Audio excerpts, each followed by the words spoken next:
Hello, everyone. My name is Katharine Pei, and I want to welcome you to our town hall for undergraduate students and families. I'm the director of the First Year Center, and tonight I'm joined by my colleagues and senior leadership from the university, and I will introduce them to you shortly. We're very excited you've chosen to join us for tonight's conversation, and I have a little bit of housekeeping information before we begin. So we received over 850 submissions to our pre-submitted question form. So that ends up being over 2,000 individual questions for tonight's town hall. So if you've joined us for a webinar in the past, you might notice that we're going to change our format a little bit as a result of receiving so many of those questions, because we want to make sure we can answer as many as possible. So we have read through all of the submissions, including the ones that have come back in the last 5 minutes. And our panelists are prepared with some initial remarks that may address many of those questions. So after their initial remarks, we'll open up for additional questions. So if you've pre-submitted a question, we've read those, we're gonna work to address those in today's town hall. So you don't need to resubmit those questions live. However, if after you hear from our panelists, something else sparks an interest or a new thought, please make sure that you do include those for us.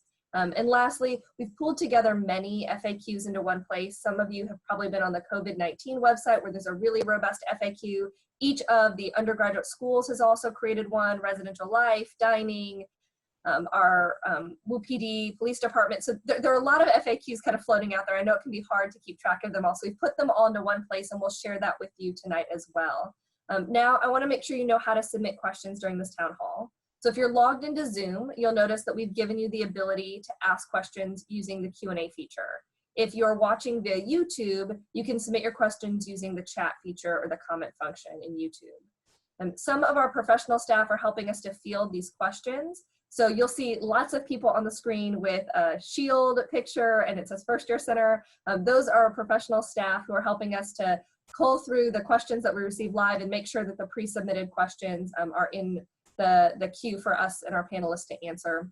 And we're going to do our best to answer as many of those questions that we've received in advance. But as I said, we have an hour, and so that there's a lot to cover. So we're going to do our very best and make sure we put as much information online as we can. So the last thing I want you to know is if you are in Zoom using the Q&A feature, you may see us dismiss some of the questions, and that doesn't mean we're not going to answer your question. It's just on our side, we may see that question come up several times, and so we're moving it off the screen so that we don't duplicate, because as hard as my brain is trying to work on this webinar, I may accidentally ask the same question twice if one of my really fabulous colleagues doesn't catch that for me. I have a toddler running around, and so sometimes my brain hears little pitter-pattering feet, and I get a little distracted. So lastly, I want you to know that this town hall is being recorded, and later this week we will upload it to the covid19.worcester.edu website for your reference. So since I know what you really want is to hear from my fabulous colleagues in university leadership, I'm going to allow them to introduce themselves and then provide some updates. So we're going to start with Dr. Robert Wilde. Thank you, Katharine, and welcome from Washington University. I'm actually here on campus this evening in the Danforth University Center in my office, and you might not be surprised to know, I think there are probably 4 people in the entire building right now. It's a very surreal experience for us here as we're slowly beginning to reopen the Danforth campus.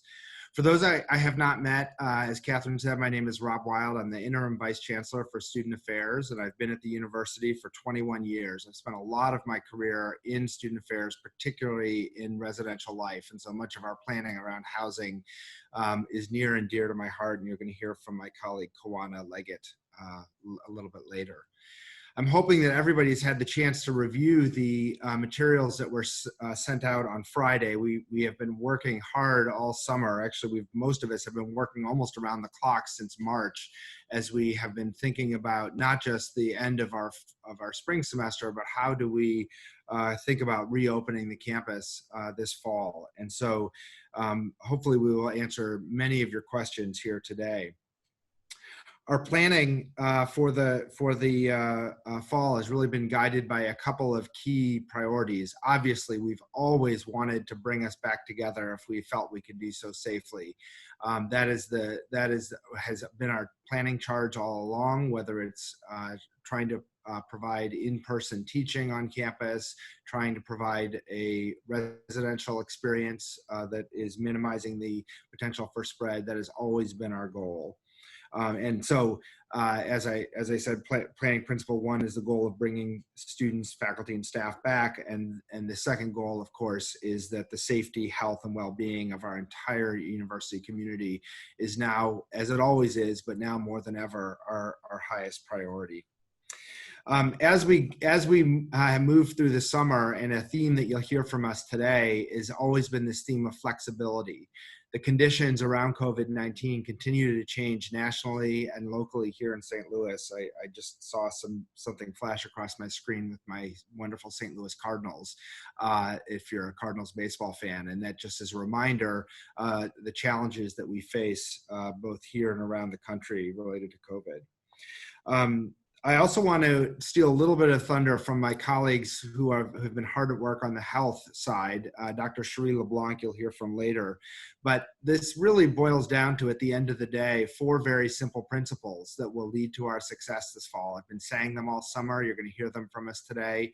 And this is really for us nationwide, how we can be successful. One is wearing masks or face coverings when we're with other people. The second is the importance of physical distancing, staying 6 feet apart. The third is screening for symptoms daily, and we'll talk a little bit more about that here on the call and how we're going to do that. And the third is personal hygiene, in particular hand hygiene. I've not left my house this summer without this little bottle of hand sanitizer, and I think that's going to be very important for all of us as we go through the next few months. So let me get into a few specific themes of questions. We got hundreds and hundreds of questions this weekend, and I'm going to try to capture a few of them. And so there's not a really good flow with this section, so I'm going to go through these in kind of a random order. One important question that we keep getting as I talk about flexibility is, what does it mean? What is it going to mean for the university to decide to move to alternate operations again, as we did in March? I would just highlight something in our communications, and you can find this on our website, but one of the recommendations from our fall planning is that we move to an alert system here at Washington University, where we have 4 levels of alert. Green being a low alert, which is what we all hope and strive to move to eventually. Moderate or yellow alert, which is we're open, but we have many protective measures still actively in place. Orange or high alert, which is limited activities occurring on campus, and the Chancellor announced on Friday that we're currently at level orange here at Washington University. And red, very high alert, where stay-at-home orders are in place.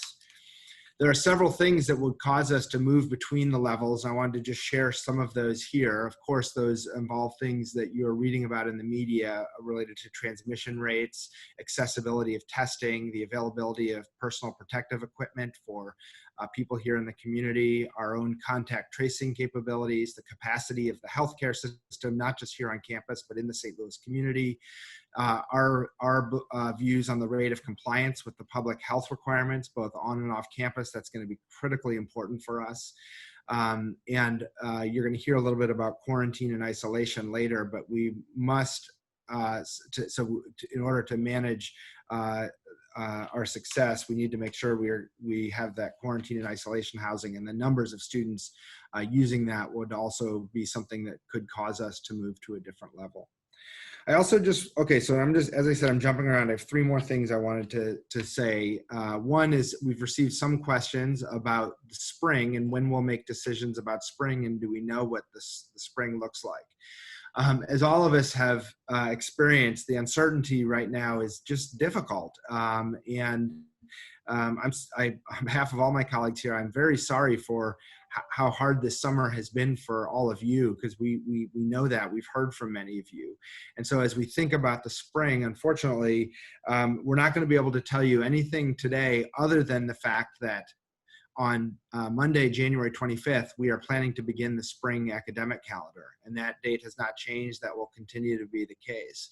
We do expect, as we have been doing all summer, to continue to monitor the situation and provide as many transparent updates as we can throughout the fall semester related to spring and beyond, and that will be our goal, transparency.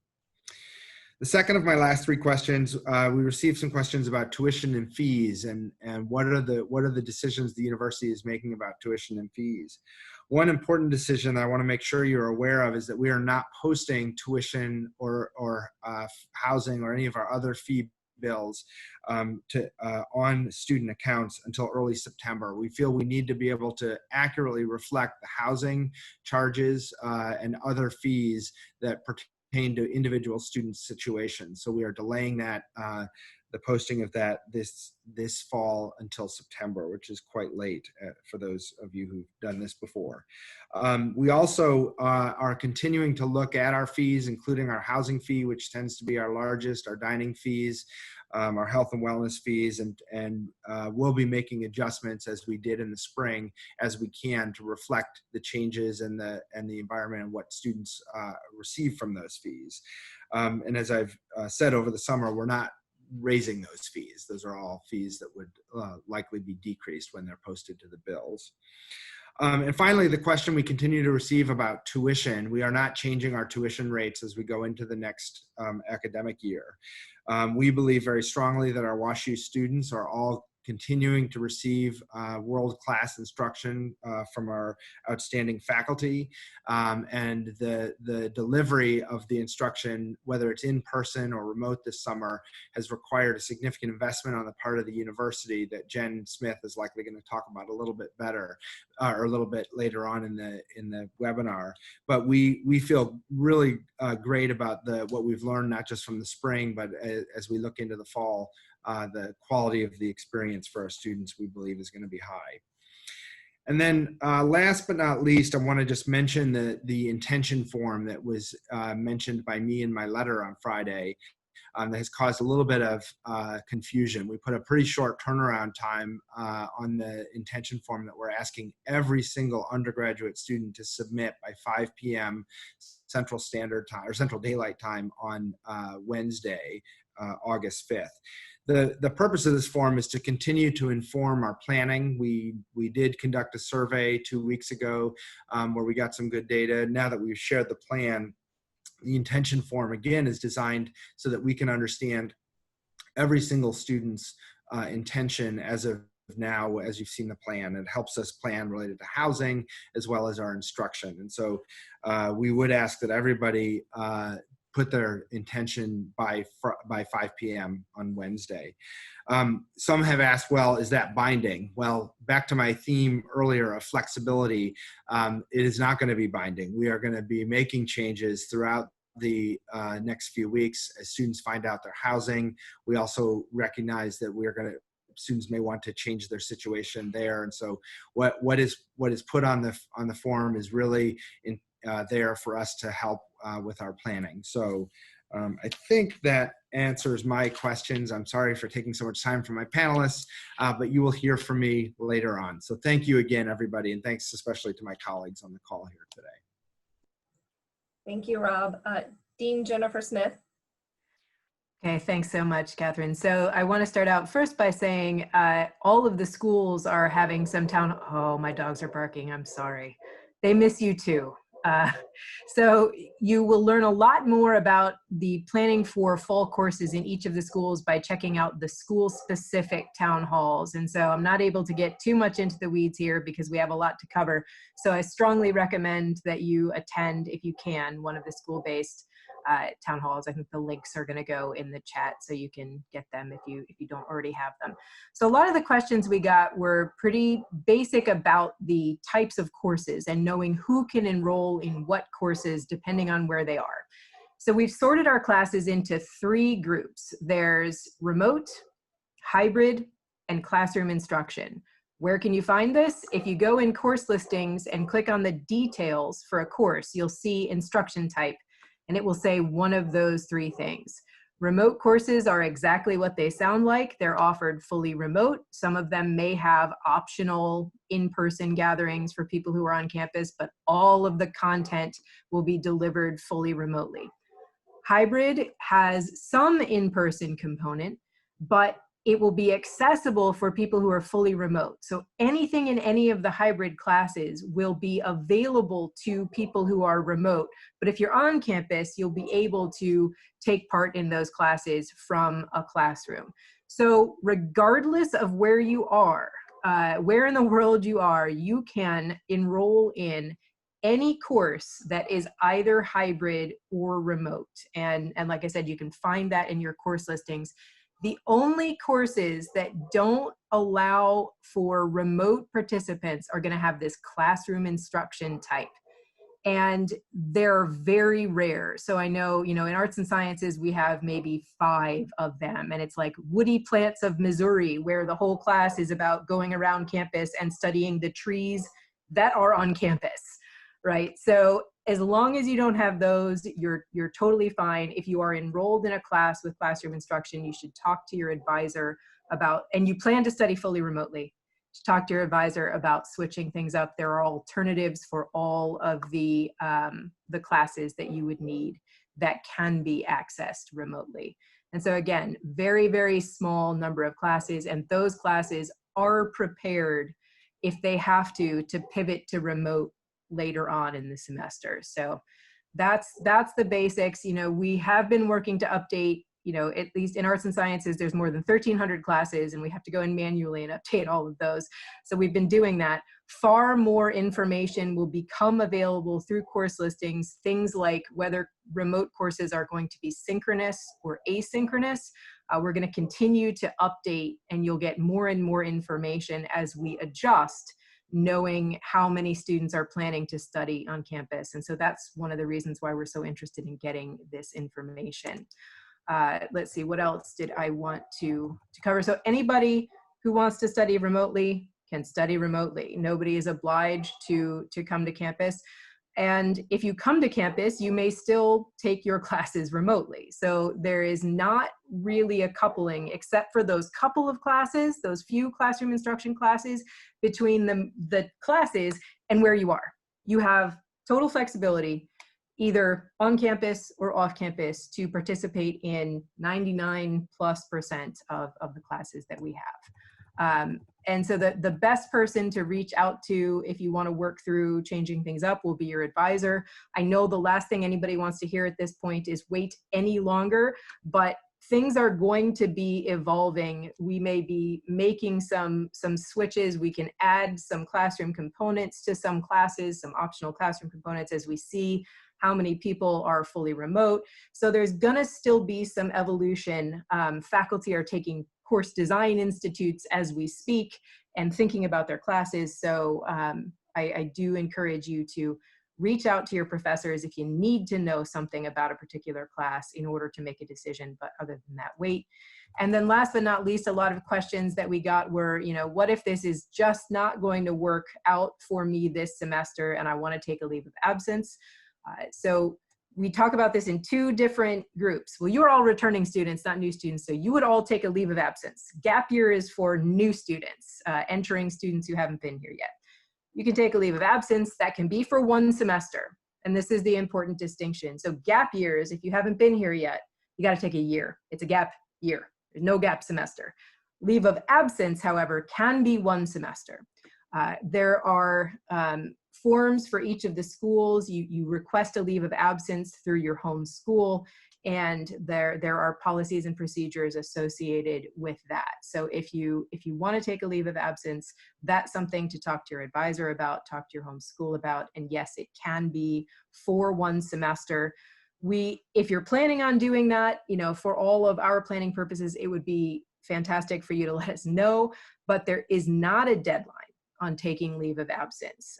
You can take a leave of absence if you take a leave of absence through the end of the 2nd week of classes, you would still get a full tuition refund. So you have a good amount of time to make that decision. But since we're trying to figure out how many seats we need to have in classes, if that's something you're really seriously considering, letting us know when you do would be greatly, greatly appreciated.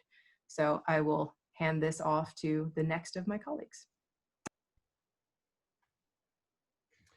Hi, my name is Kirk Dewar. I currently serve as the Associate Vice Chancellor for Health and Wellbeing, and I will be really brief here to allow for additional time for my colleagues who have some important information to be able to share with you. However, I did want to mention a couple of areas that do fall into my domain. One, we are, although not connected to COVID in particular, we are working hard to be able to get our RSVP center up to speed with regard to some of the changes that have taken place in Title IX and other issues to be able to make sure that we have those services available for students on campus. Additionally, our mental health services out of Habif have continued in this alternate operation form. Some of the availability of them doing the work that they do have been restricted by state and federal licensure complications. However, they have continued to reach out to students regardless of where they are to be able to kind of connect with them, engage with them. However, the therapy that they're doing is limited to engaging with folks in Missouri. However, there are a couple of national and state movements to be able to develop some issues around reciprocity, especially at this time, that may afford us during the coming semester to be able to expand that to some degree, but we'll have to wait and see where all that unfolds. We also continue to have some work on mental health related issues come out of our health promotion office from Habif and out of several of our other shops, including WashU Cares. So this is an area that we are very concerned about as a number of you have posted questions to us about what services are going to be available and to what degree we consider the mental health implications of the impact of these COVID restrictions on students. Rest assured that we are trying to do everything we can to provide, albeit in unusual circumstances and through different mechanisms, the best service that we can with regard to the students' mental health. Thank you, Kirk. Dr. Cheri LeBlanc. Hi, everyone. I'm Cheri LeBlanc, and I'm the Executive Director of Habif Health and Wellness. I'm going to take just a minute or two to review some of the highlights of our monitoring and containment strategy and try and hit some of the questions that have come through and hopefully have a chance to answer some more a little later on. So our monitoring and containment strategy uses really a multifaceted approach that leverages a range of public health strategies. And these include those 4 principles that you heard Rob Wilde talking about: physical distancing, wearing masks, frequently washing our hands, monitoring daily for symptoms, which includes a temperature check, and seeking guidance from a health professional if symptoms appear before interacting with others. And you'll find that there will be an app that you will be asked to sign into every day, attesting that you're not having any of the symptoms listed of COVID, and that you've not been in contact with anyone in the past 14 days that's been diagnosed or suspected to have COVID. It'll also ask you to take your temperature. What'll happen is once you do that, and if you pass all of those parameters, you'll get a big green check that will allow you to come on campus and go into any of the buildings that you would need to be going into.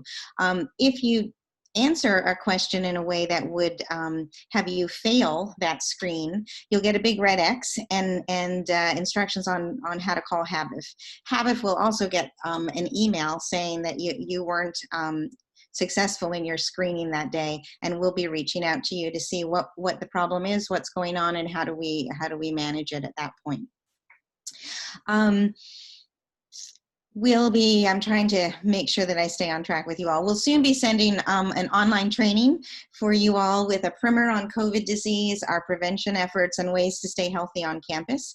And all faculty, staff, and students will be signing a pledge that says you're going to follow the public health guidelines and to do your part to keep our community as safe as we can. A COVID kit that'll include a thermometer, a hand sanitizer, branded WashU mask, and a handout that reviews those 4 public principles just in case you forget them, and as well as our Habif resources. We've also reduced our overall density on campus, limiting our students to single rooms in residential housing, reducing the number of students sharing a bathroom. We've put in place multiple protocols in all the spaces and classrooms on campus to maintain at least a 6-foot distance among individuals. We've augmented our cleaning protocols throughout campus, improved ventilation by increasing our fresh air supply and implementing appropriate filtration in the HVAC systems. We are testing all of our residential students upon arrival, and everyone on campus will have access to a readily available, accurate test with a quick turnaround time so that we can quickly identify cases, isolate them, perform the robust contact tracing that's needed, and then quarantine and test their close contacts. And these are all important things. You know, there's been lots and lots of talk everywhere about testing, and you have to test everyone and continue to do that. And testing is important, but it's only one of a larger picture. And the test has to be accurate. And I can take some questions specifically about that in a little while if necessary, but we have great researchers here on the medical campus that are looking at a particular test that we hope to be able to utilize as much as our infectious disease folks say that it is helpful for us. When we have someone who is positive for COVID or has been a close contact, we are providing isolation and quarantine houses on campus. Our staff at Habif will be in close contact with folks who are in isolation or quarantine regularly. Meals are going to be delivered. Students will be able to continue their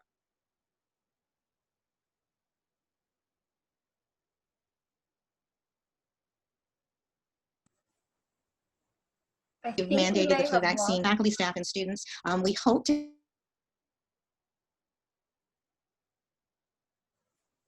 I think Cheri's coming in and out, so we're gonna move on and let Kawanna Leggett share a little bit, and then we'll come back to you, Cheri. I think your internet's coming in and out, okay? We'll come back to you in a second.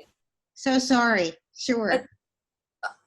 You know, we're all having internet issues. My house got struck by lightning 2 weeks ago, so I'm having an adventure time with my internet. So we all get it. Kawanna Leggett, could you share a little bit about your role and some of the updates you have for your areas? Yes, my name is Kawanna Leggett, and I'm the Interim Associate Vice Chancellor and Dean of Students.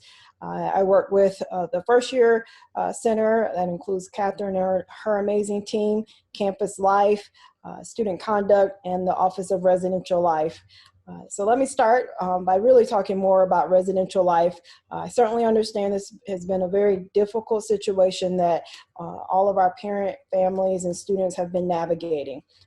We understand that you all just received this information on Friday and are probably still processing a number of the information that we have given. And so I'm just going to go through briefly a little bit more about our process and also some timelines and deadlines. So again, I want to reiterate some of the things that my colleagues shared, especially Dr. LeBlanc and Rob. The information that came out specifically about residential life and housing really relates to adhering to a number of public health guidelines that we have been working closely with the Infectious Disease Department and a number of our colleagues from public health, including Dr. LeBlanc and others, to really look at how we can house students in the most safe, appropriate way that would reduce the spread of COVID-19. And essentially, we had to go to a process where we are looking at what the American College Health and Association and CDC are telling us to adhere to in terms of switching to single rooms. And so again, we continue to hope that this will help us reduce the spread. So the way that we've outlined housing is that we are guaranteeing housing for first year students to live on the South 40. As many of you know, one of the premier experience for undergraduate students, their first year is to live on the South 40. And so we wanted to hold true and ensure that our first year incoming students would be able to live on the South 40. They'll be in single rooms. And then we are guaranteeing housing for our sophomores. They will be a small population of sophomores on the South 40, on the north side, and some will reside off campus. And so in order to be able to give every student a single room for first year and sophomores, we've had to acquire a number of additional beds off campus. So we're working with properties, Quadrangle, which is a university-owned property. We're also working with the Moonrise Hotel and a private property called Everly on the Loop. All are within distance of another residential property that we own called The Lofts. And so those are the additional beds that we've been able to secure. And for our most impacted students, we know that our juniors and seniors, and to be very transparent, we had about 1,600 students who qualified as juniors and seniors who had residential life contracts. And essentially the information that they received on Friday is that those contracts would be really we have to rework all of our housing process. And so we are going to have to do reassignments for first year sophomores, and we're not guaranteeing housing for our juniors and seniors. What we have built is a process. And that's where I'm going to get into some of our deadlines. And so we recognize that this is very challenging information and that we have a number of juniors and seniors who are facing difficult personal situations, and we want to ensure to build a process that supported housing being able to review those situations. And so we've built a special housing exemption process that we are encouraging students who are juniors and seniors to go through. One of the reasons that we're able to do this is based on the deadline that we first will give is August 5th, which is Wednesday. That's a very important deadline. If you, at this point, think you want to cancel your housing contract, we ask that you first do that by August 5th. That August 5th deadline will give us an indication of how many available beds we have on campus. And that will help us understand and be more transparent for our juniors and seniors to help them understand the number of beds that will be available. So I want to walk through a little bit more about the special housing selection process for our juniors and seniors. The process opened up on Friday, which Residential Life emailed our students about.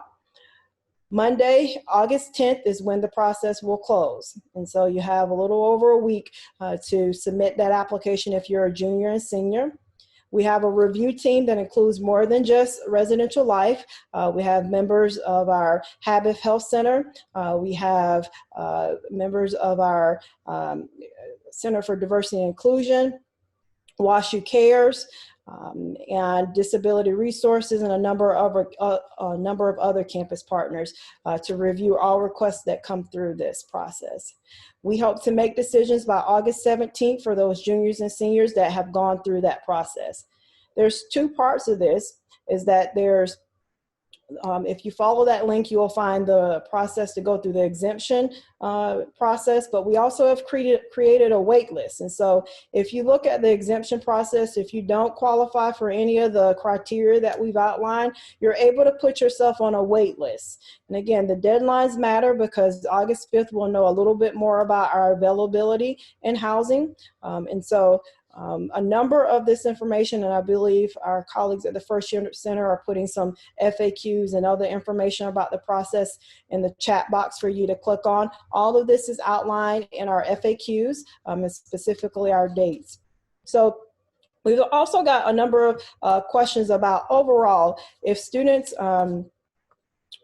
choose not to live with us for the fall semester, will they be able to come back for the spring semester?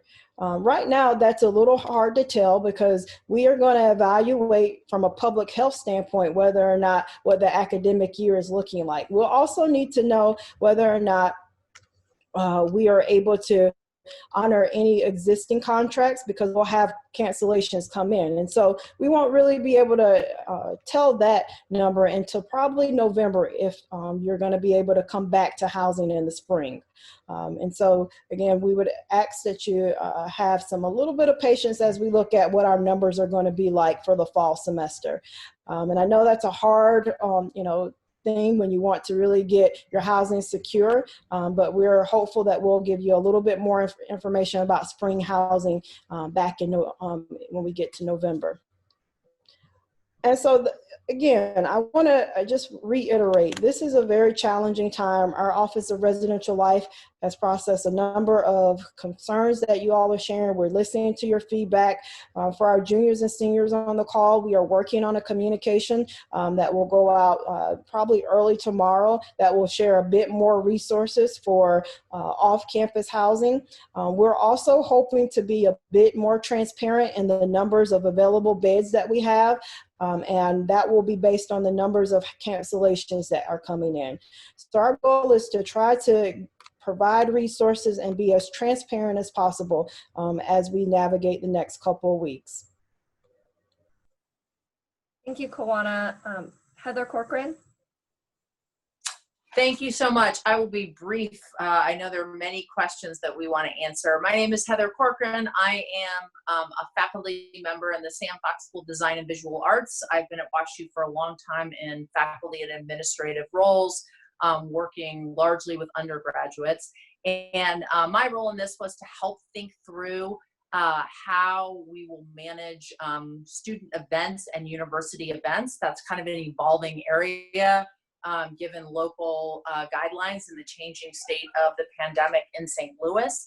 So I'm just going to say a couple of things. One is that I think that there are two primary options that students should be thinking about for activities that are other than academic classes. And one of those is the outdoor spaces of our fabulous campus. We want to encourage you to make as much use of that outside space as possible. We are going to be posting some tents and creating a little bit more of a designed environment, but the campus itself was designed for outdoor spaces to be used, and there are many of them. So just kind of want to get your head thinking in that way. And then the second thing is that for many activities, we think that taking those activities online will not only be safe, but will also be a way to be really inclusive of your classmates for a variety of things that you're doing. So those are the two, I would say, general things that we've been thinking about. A couple of specific questions that we've seen come through that I'll just kind of mention quickly. People are asking about the library. It is very tricky to have, because of the stacks, we need people to stay removed from the stacks, and with the design of our library, that's a bit complicated. So we're not exactly sure. What we can tell you is that you will be able to pick books up from the library. How much time you'll be able to spend in the library and what it will look like, we are actively working on that, but you definitely will be able to pick up books.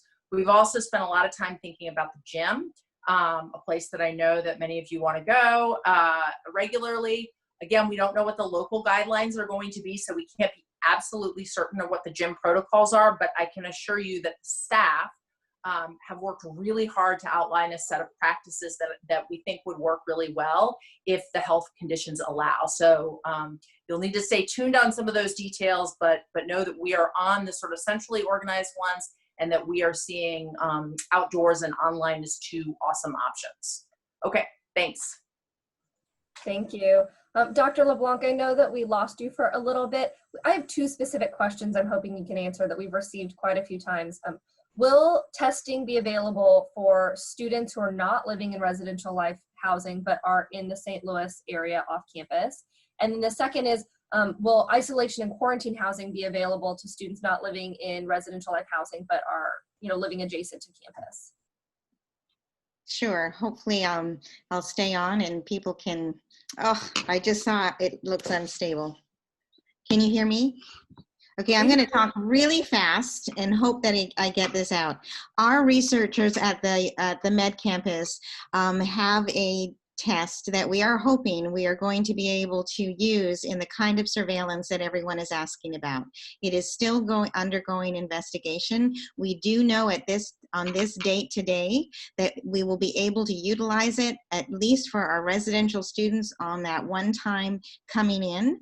Over the next few weeks, we hope as research continues and if it moves in the direction we expect it to, that we will be expanding our surveillance testing. But that will all be determined, again, by some more research and guidelines by our infectious disease folks. So I think if we have the test, if the test is available, that we're going to be able to do a very quick turnaround, lots of tests in one day, accurate enough to be useful, we will be expanding that kind of surveillance. I think the biggest concern and misunderstanding about this type of testing is when the prevalence of the disease in a population is low. So if we're not suspecting it because someone has had a close contact or is having symptoms, the odds that someone has this disease is low. And so when you do a test, you are much more likely to get a false positive. And we want to really look at that carefully. We don't want to be isolating hundreds of students and then thousands of their quarantine thousands of their contacts when they didn't have it in the first place. So again, as much as we are working really, really hard, that I can assure you, trying to be sure that we've got a testing strategy that our scientists believe in and that we'll be able to incorporate with all the rest of the things that I talked about with our containment issues.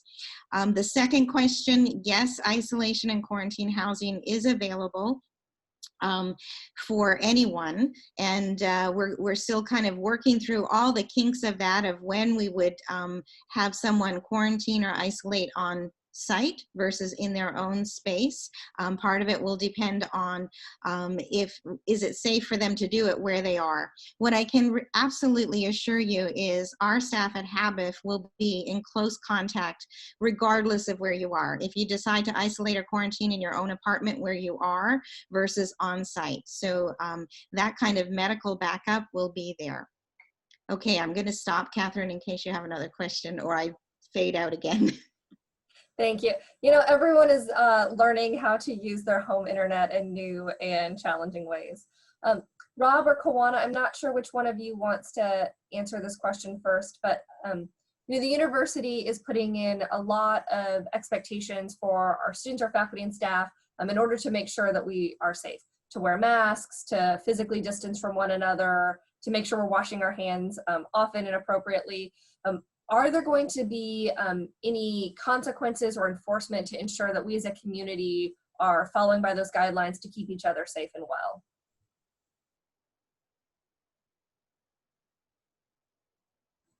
Robert, Kawanna, one of you got it. Sorry, I can take that. Sorry, so and I apologize, Katharine, because one of the staff was prepping me for another question. And so the question is about what are the measures in place to ensure compliance with our public health principles. That's a great question, important question. So two things I want to highlight here. One, as Dr. LeBlanc already mentioned earlier in the monitoring and containment overview, we are asking all students to agree to that in order to come back to campus, that all of us, not just our students, but the students will sign the commitment form. I have to say, honestly, coming in the office today, I had to do the pre-screen that's required to all employees, and I had to agree to those public health principles, which is why I'm sitting here with my mask next to me and my hand sanitizer. And so we also realize that there are going to be times when people don't, either willfully or not so willfully. And what we're trying to do is make sure that the staff around campus, our residential life staff, our faculty, those who are coming in contact with each other, have a little bit of training on confronting each other when there is a violation. We are prepared to move quickly, and if there are people in our community who are not willfully not agreeing to the standards, to ask them to leave the community. We're doing that on the staff and faculty side as much as we're doing it on the student side. We know that for us to be successful, we need everybody to comply with this. Now, that's what I call the stick approach. The carrot, as I like to say, is I just want to remind everybody here, you know, that we are a WashU family. We're a community. And in order for us to have the kind of WashU experience that we all know that we can have, because we've had it before, we have to do this together. And this is going to be a time in our history where we have to make some sacrifices in the short term to get to where we want to be in the long term. And so when students, faculty and staff start coming back to campus later this month, we've developed a really great public health marketing campaign that really is along the lines of we're in this together, and we're doing these things for each other, not just for ourselves. That this is really I'm making these choices to do these things because I care about our students, and I care about the staff that work for Kawanna and I in the housekeeping program in the Office of Residential Life. And so we have a great public health faculty here who actually do a lot of work around other public health marketing campaigns, whether it's smoking cessation or trying to eliminate drunk driving or those kinds of things. And we spun them up very aggressively this summer to help us on our campaign. And so the campaign is set to launch shortly. The only other piece I would add is that we've been in lots of conversations with some of our student leaders who want to partner and lead the conversation as well, to hold peers accountable for our public health guidelines that are going to be in place. So, I think that's important that other students are adhering to it, but also sharing the messages about how important it is to keep our community safe.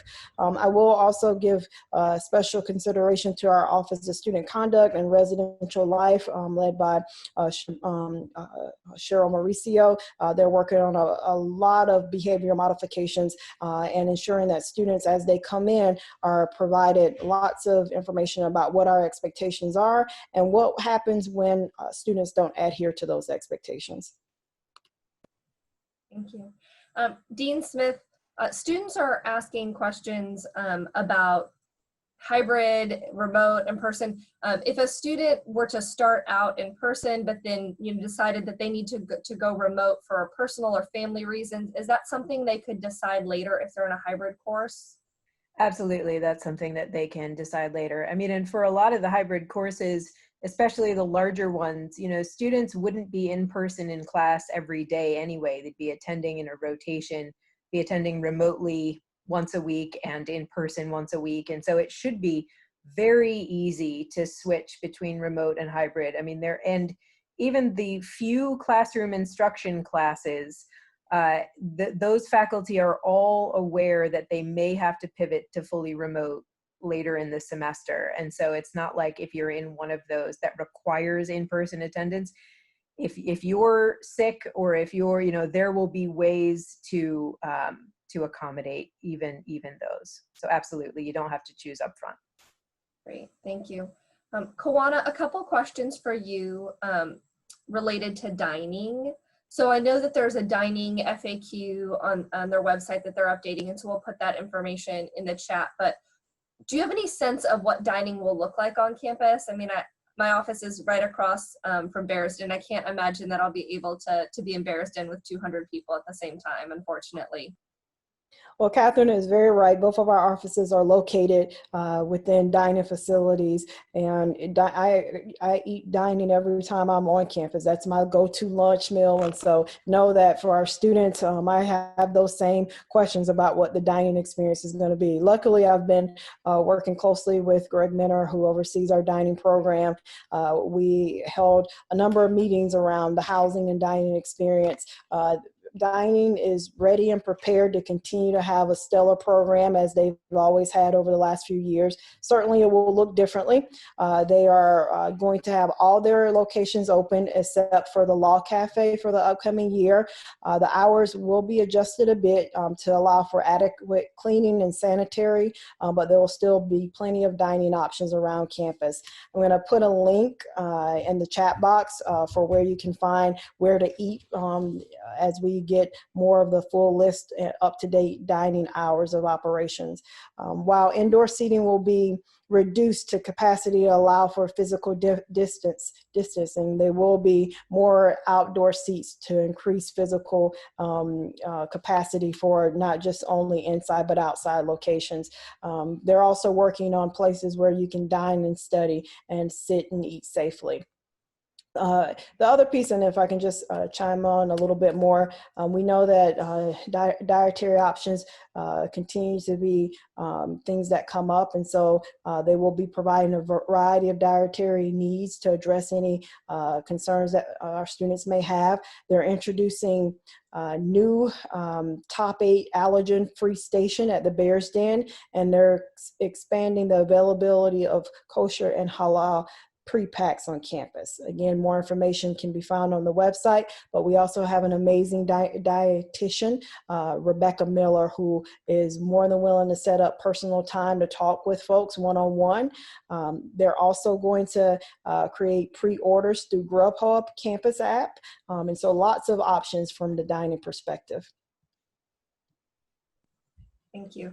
Rob, I know that you mentioned in your opening remarks that the tuition rate will stay the same, but what about fees? So housing fees, dining fees, health and wellness fees, how might those be adjusted, or what's under consideration right now if there aren't answers today?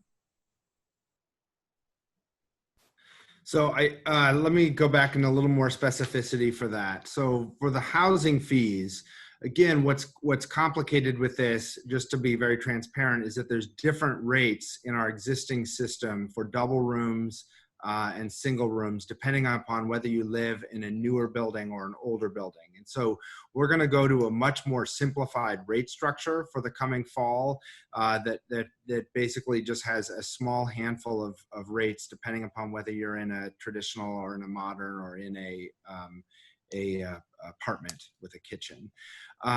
But we've looked at our existing rate structure, and we've for housing, we've decreased the proposed fee. And again, it wouldn't do me any good to tell you what the amount is, because you have to compare it to what what room you are assigned to, but it's less. The housing rates are less, and part of the reason is we are ending the semester and not extending through final exams. Even though we have the correct number of instructional weeks, we've moved the final exam period till after the holidays. And so we felt it was important to accommodate that in our housing fee structure for the fall. Now, what I will say, I just want to highlight again for those on the call, we are continuing to not close the residence halls over winter break, because we know there are some students for personal circumstances who can not easily travel home during the holidays. And so we're going to make sure that we provide the option again moving forward. Dining fees will be similarly reviewed based on the number of days that students are here.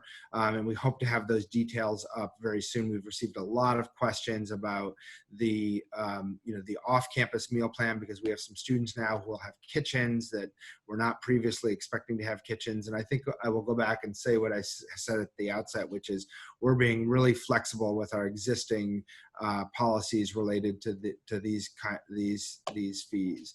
Now, the health and wellness fee is a little bit complicated. What I will say is, part of that fee covers the Habif Health and Wellness Center costs, and part of that fee covers the Summers Recreation Center cost. And what we're going to look at is whether or not it'll all depend on whether a student is here in person. For example, whether we would charge them the summer's rec fee. If they're choosing to study from somewhere outside of St. Louis and would not be accessing the space, we likely would not be charging. That's what we did in the spring, and I anticipate that's what we'll do moving forward. But we're continuing to work on that, and as I said, you'll be able to see all this on the bills reflected in early September. And Rob, before you mute yourself again, one last financial aid question. How does financial aid work for if a student is living in non-residential life housing, but continuing to live in the St. Louis area, not at their family home? Yeah, so that's a good question. There's a great FAQ page on the student on the website about this. But the question about financial aid being adjusted, it will not be adjusted. So for students, actually, I'm just going to make sure I get this verbatim off of the website. But for students choosing to live with their parents or family, undergraduate need-based financial aid awards will be adjusted to reflect the fact that you will not be charged or pay rent for housing. If you feel that your family's financial circumstances mean that you should receive some additional support, you should contact your financial aid counselor. Thanks, Rob. So in summary, you can use your financial aid to cover housing not managed by Res Life, as long as it's not your family home. Thank you for that clarification. Yes, so we actually talked about this last week. So we know some students may choose to study outside of St. Louis, but not at their home residence, and the financial aid program will continue to cover the housing costs or the cost of living costs that would have been covered had you been here in St. Louis. Cheri or Kirk, how will the students not living in residential life housing pick up the COVID care kits that have a mask and a hand sanitizer and a thermometer?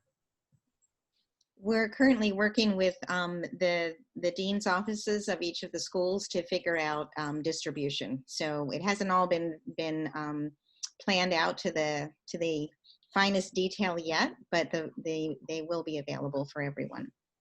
Including students not living in residential life, correct? I think she froze again. The answer is yes. I was just trying not to answer my own question sometimes. I know, Cheri, it's every time I talk to you, that's when it freezes.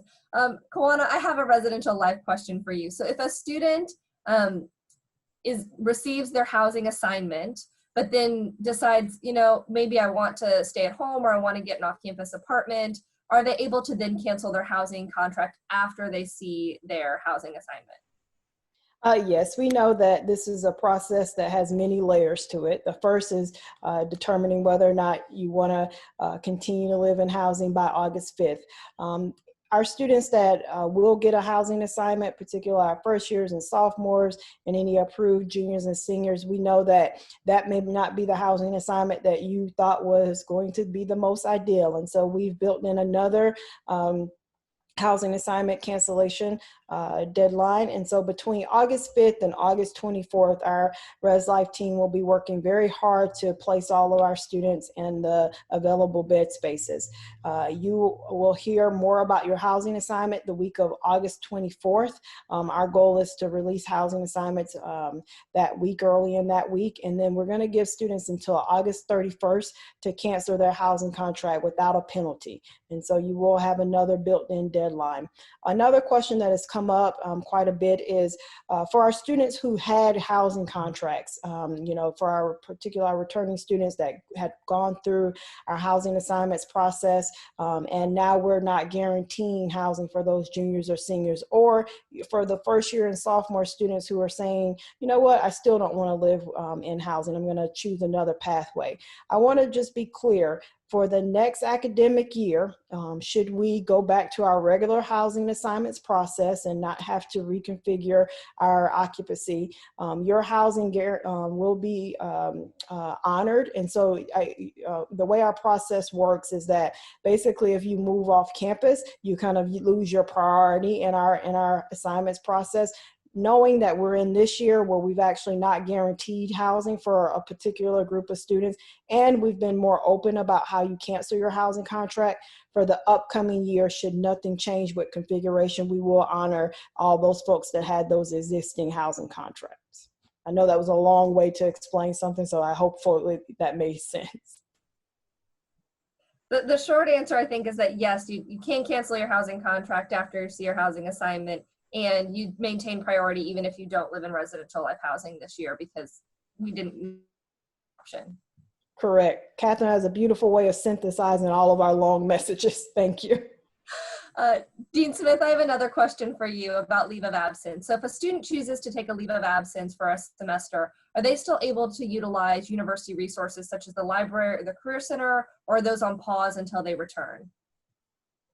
So the Career Center remote stuff is accessible as far as I understand, CareerLink. They'll be able to access that. But while you're on leave of absence, you're otherwise not, I guess you wouldn't need academic mentoring or tutoring, things like that would not be useful to you. So the other kinds of services, I would say no. If you're not an active student, then no. But I heard yesterday that your CareerLink access, if you're looking at job internship listings, would stay on. Great, thank you. We only have about a minute left, and Rob, unfortunately, I'm going to end with like a hot button issue with you. Thanksgiving travel. I know that in the FAQ we provided some guidance about that, but could you explain what our expectations are around Thanksgiving and if students will be able to travel away from campus and then back to campus? Yes, that has indeed been a hot button issue and a source of a ton of discussion here on campus. And again, the answer that I'm going to give is based on what we know now on August 3rd. And what we predict now on August 3rd is that we are going to ask students, if you're choosing to leave campus for Thanksgiving, that you plan on finishing the rest of the semester from home. We know that travel in and out of St. Louis to different parts of the country has the potential to cause additional spread of COVID-19, so that we're asking families and students right now, as you're making choices about the fall, that you consider that. I also want to say that we're going to work to make sure, Thanksgiving break has been shortened this year, and I'll say as a WashU alum who stayed here in St. Louis for most of my Thanksgivings, we are going to ramp up our Thanksgiving food availability and all of the things that we are doing here on campus, of course, in a physically distanced, appropriate way. But we're going to make sure that there's turkey, if that's what people want, here on Thanksgiving for everybody.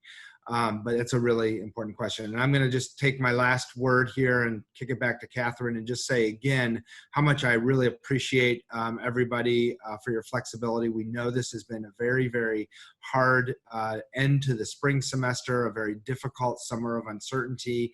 Again, our goal here is we miss you guys and we want our students back if we can get you back. And we believe this plan gives us the best chance to do that. And so even though we'll be wearing masks, I can't wait to see all of you back here in a few short weeks and look forward to being back together in the near future. So thank you.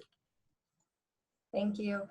I know that there were so many questions, unfortunately, we didn't get to tonight. There are, over 300 questions that were submitted in the Q&A while we were on this town hall, and we tried to get to as many as we can. But what I promise you is that we've collected all the pre-submitted questions.